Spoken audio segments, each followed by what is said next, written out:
Well, the world is sitting on debt time bomb, which has crossed the $300 trillion mark. However, some countries are at a greater risk than others. Our next report tells you more. Take a look. Debt, the Achilles heel of governments, has reached $313 trillion worldwide.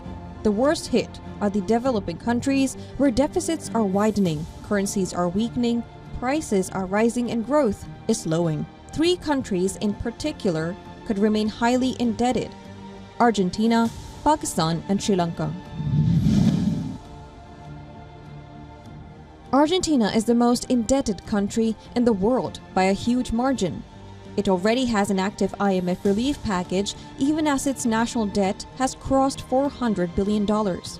Inflation there has crossed 250%, while 6 out of 10 people live below the poverty line.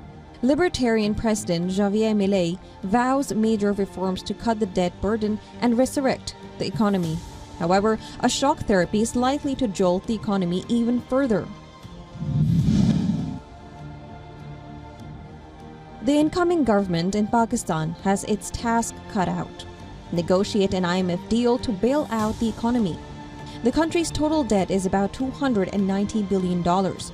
A large part of it is external debt taken by the government. Pakistan's fragile economy is beset with rising inflation, dwindling forex reserves, and widening fiscal deficit.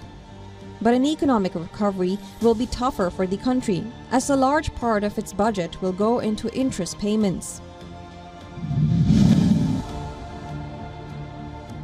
In 2022, the island nation of Sri Lanka defaulted for the first time since its independence in 1948. Colombo's huge external debt, constituting over 70% of the GDP, drained the country of its forex reserves. That meant that the country had little money to buy essentials from abroad, triggering a massive inflation. All this took a toll on the economy, which contracted by 3.8% in 2023. Recently, the government announced its intention to restructure the debt. Analysts argue that a huge debt burden is like a quicksand. Debt restructuring could help economies to function just by paying the interest on the total debt. But that will only prolong but not resolve the crisis. The world awaits a long-term sustainable solution for the debt crisis. Bureau Report, WION The World.